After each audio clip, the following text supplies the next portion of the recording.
Hello guys, Josh from Mr. 2000 here, and today we're going to be doing Comic Book Carnage episode 3, which is going to be my review of the new DC game, Injustice 2. I hope you guys enjoy, and let's get on with the video, shall we? First thing I'm going to want to talk about is the gameplay. The gameplay of Injustice 2 is pretty similar to the first game, and anybody who's played the first game can pick it up pretty quickly. Well, for instance, if you pick up a character like Batman, you'll instantly know half the moves, given the fact that there are a number of characters that are ported over from the first game that have minor changes, like changes to the grab, the super moves, and intro. As you'll notice in the background, the new feature to Injustice 2 is the intro conversations that are between the two characters. These are similar to MKX, they are 3 pieces of dialogue each. No, not 3 pieces of dialogue each, 3 pieces of dialogue in total, with 1 or 2 being between each fighter. And they're often pretty funny, and they tend to break the ice a bit. Some of them are pretty good. And yeah, I know I'm using Redwood in the background. He's a DLC character. I won't be talking about him today. That's going to be another video. Once the rest of Fighter Pack 1 has come out, I will talk about Fighter Pack 1 and I'll review Fighter Pack 1. But anyway, Injustice 2 is a never-on fighting game. As such, it carries the same sort of traits, has grabs, super/X-ray moves. No fatalities in this game. It's not a Mortal Kombat game, so that goes without saying. There's not really much blood or gore, and also quite a lot of the battle damage that was in the first game has been removed. I don't know why. I think it would actually look really cool on some characters. It looked pretty cool on Batman and Nightwing in the original, but also, speaking of returning characters, not every single character from the first game has returned, so if you're walking in with that expectation, I'm sorry to disappoint you. Only certain characters from the original have returned, but they retain most of their gameplay features. So if you played Batman, Wonder Woman, Superman, Cyborg, Bane, I think Bane has actually had a massive moveset overhaul, and Nightwing to a degree, because Staff of Grayson, if you're lucky enough to get that. But anyway, speaking about that, I think now would be a good time to move on to talking about the gear, because there's not really much to talk about gameplay wise. It's pretty similar to the original, and if you played the original, you know what you're getting into. If not, if you've played any never-on fighting game in the past couple of years, you probably have some vague idea of what it involves. Short button combinations, timed right, and juggling, as well as X-ray supers and special moves. Two-phase health bars, which go into 2 rounds. Super moves and attacks do not bleed over in damage. And also there's some of the Injustice things, like the trait moves, and in addition to the trait moves, you have things like interactables and stage transitions, which are not present in the Mortal Kombat series, as far as I know. Anyway, gameplay aside, let's move on to talking about one of the newest additions into a fighting game that this game offers, which is the gear system, and also arguably one of the best features in this game. Okay then, so gear. For this, I'm going to be using Batman as a demonstration. The gear has a head slot, arm slot, chest, belt, and legs. These have legendary, epic, and common. No, common, epic, and rare. And these, work with the stats. They alter the stats as such. Now I'm showing here the abilities. These work kind of like the variation system from MKX. You can basically make your own variations. And now you have the shaders. Shaders are just do what they say on the tin. They change their colours over. As you can see here, multiple different colours for Batman here. Lots of nice different colour combinations, and some not so nice, but that's personal preference for you. Anyway, for the next thing I'm going to want to demonstrate, I'm going to have to pick another character other than Batman, because he doesn't have one yet. But there's things called Premier Skins. I'm trying to find Supergirl here at the moment, but Premier Skins, basically what they do is they overhaul... Oh, I found Flash, never mind. Basically what they do is they overhaul the character, not moveset wise, but they change the look and dialogue of the character. So say, for example, Flash, you can change Barry Allen Flash out for Jay Garrick Flash without having to use another roster slot. And this also, you have a number of loadouts, so when you pick a character you hit a button and instead of selecting costumes you select loadouts. So Premier skins kind of work as more advanced costumes because they and I'm finding a Power Girl here, there you are. But basically you get a sense of what the gear system is. It's a pretty in-depth sense of customization for a fighting game. I just honestly wish it had one small thing, which was the ability to overlay the default look, but that's about it. Anyway, after doing that, a good thing to move on to would be mother boxes. These tie into the gear system. There's a number of ways you can unlock gear. You can open these mother boxes and get gears. They're in different tiers, like bronze, blah blah blah. They're in different, and you get variations of different gear through opening them, as I've just demonstrated. Some people may say this system's pay to win, but I disagree because most of the mother boxes can be unlocked through playing the game, through either doing various challenges, doing the actual multiverse, or completing tasks in the story mode.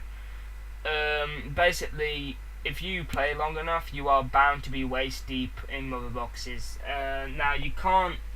Again, the platinum ones and stuff, I don't think there's any way you can straight up buy them with source crystals.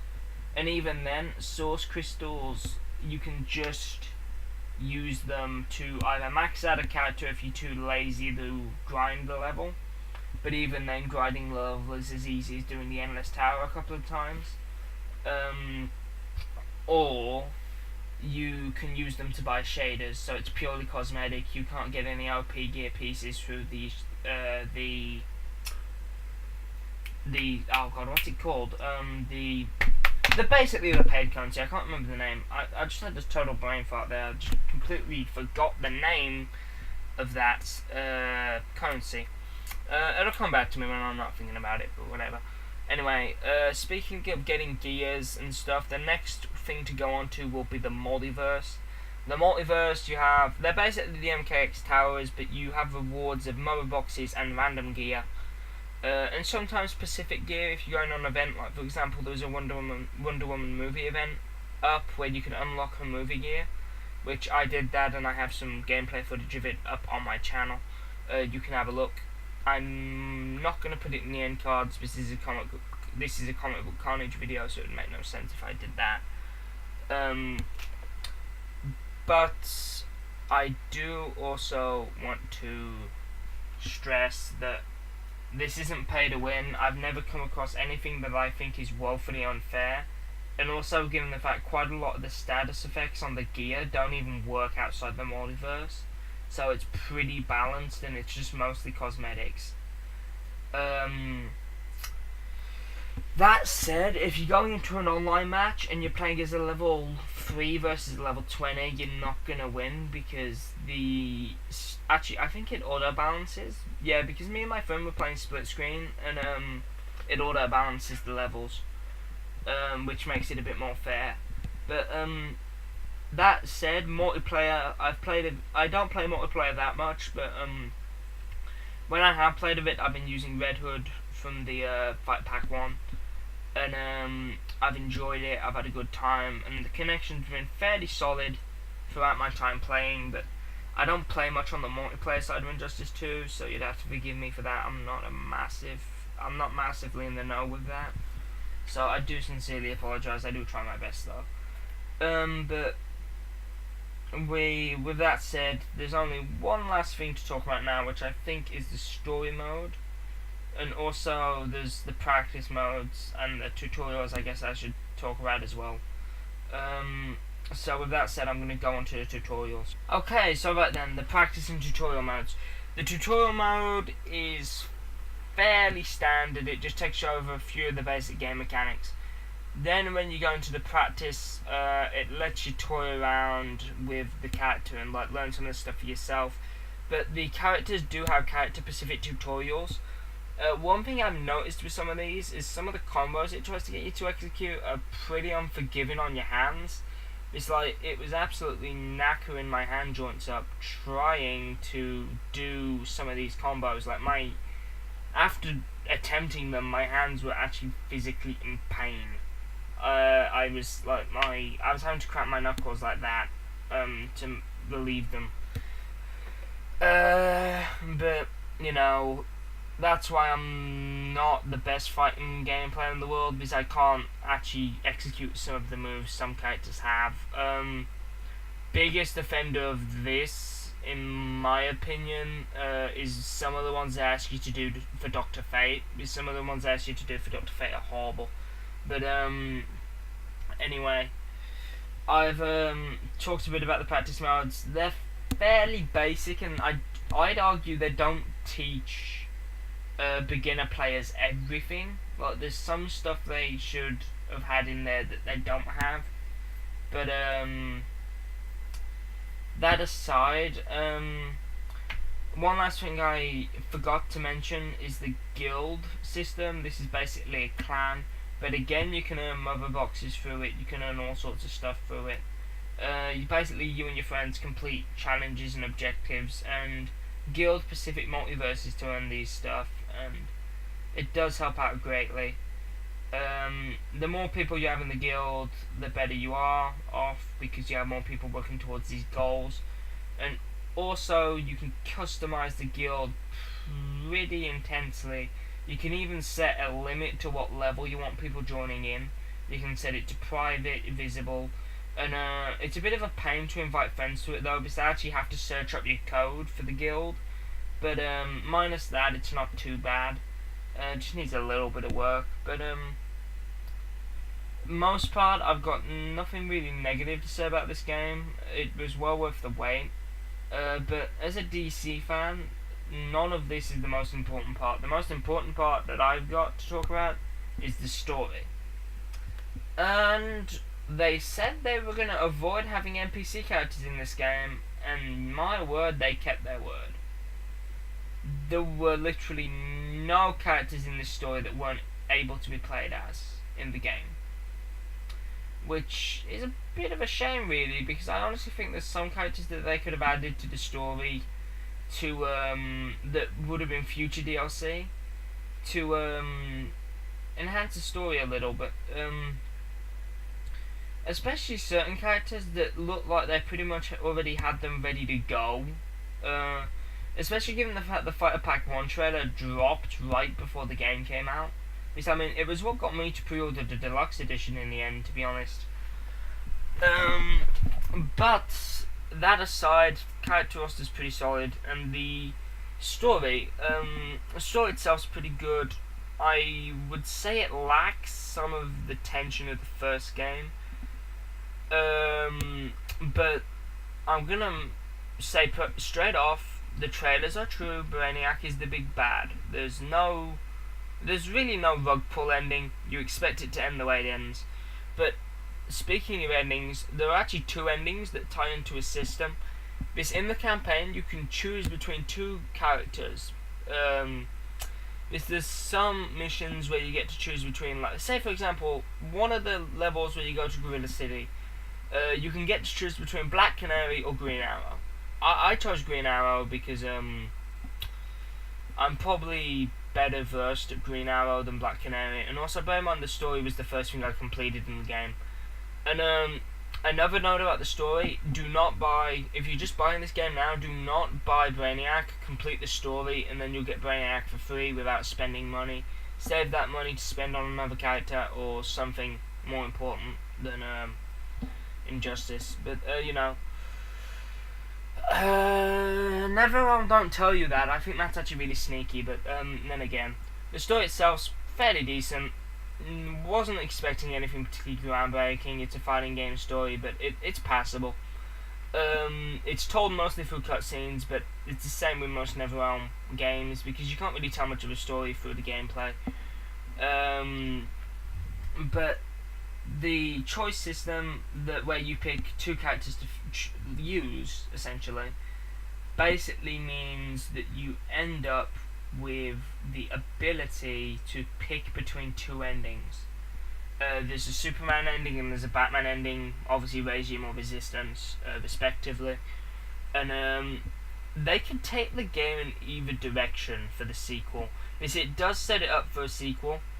But they could take the game in either direction, but I think the Batman ending is probably more likely to come to fruition simply because I don't see NetherRealm going down the road of having the bad guys win, basically.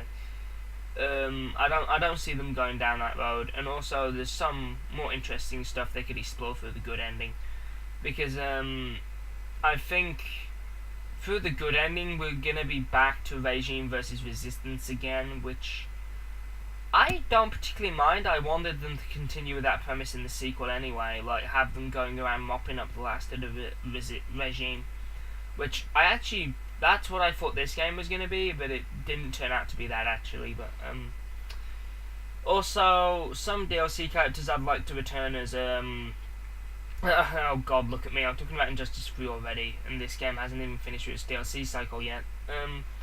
But there's some DLC characters I'd like to see return simply because I think they could play a fairly whoopsie big role in the story for the next game if done right. Wink wink, one of them is shooting Darkseid right now.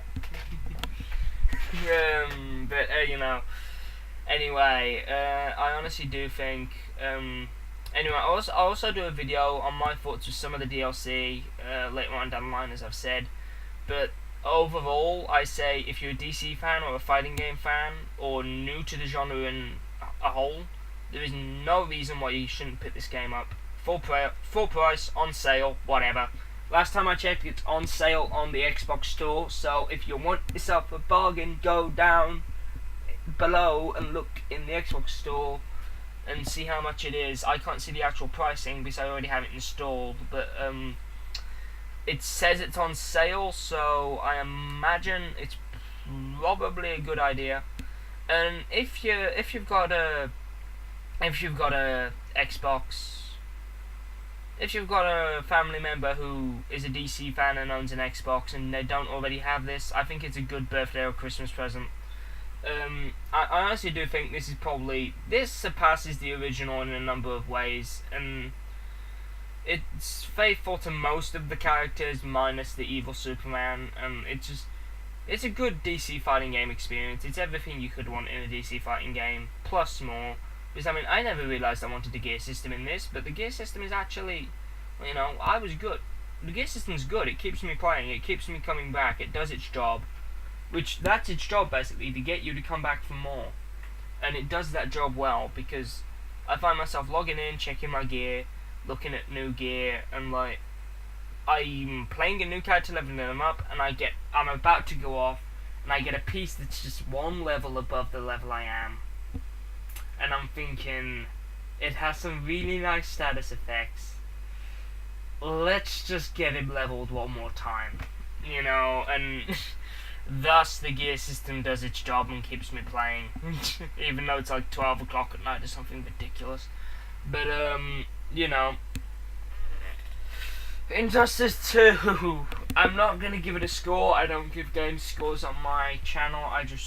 I say don't touch it, or I say recommend it. And honestly, as a DC fan and a semi-fan of this genre, I honestly can't recommend it enough. Unfortunately, it's not on PC yet, but wait for the Ultimate Edition, it probably will be. Because that's normally what happens. The XL or Ultimate Edition gets ported, but even then, I'd wait a bit before getting the PC version if it gets ported, because WB have a horrible reputation for PC ports, so I would wait up before thinking about buying that if it does come out. And if there is no PC port, it's a bit weird, because there is a fairly large market for games like this on PC. I mean, just look at the Steam statistics for MKX. I mean, well, actually no, look at it for MK9. MKX was a bad port, so that's going to be a bad example. Like, that had a really rocky launch, same with Arkham Knight. So, if this does come out on PC, I'd say be wary, but if you're getting it for console, there's no reason why you shouldn't be hesitant. Like, you know, if it's on sale right now, I've already said, go and look at your Xbox store right now if you do not own this game and you're a DC fan. Like, as a matter of fact, if you are a DC fan, you probably already own this. Why are you bothering watching this? You already know it's good. But anyway, as I've said, at some point in the future, I will do a video looking at Fighter Pack 1, when Starfire and Sub-Zero come out in the next 2 months. And when Fighter Pack 2's come out, I'll do the same for Fighter Pack 2 and Fighter Pack 3. But I'll probably have to purchase those characters separately because I don't have them on I didn't buy the Legendary Edition, so, you know, I only have Fighter Pack 1 available at the moment, but we can sort that. Anyway guys, I hope you guys enjoyed, and thank you for watching. We'll see you in the next one. Goodbye.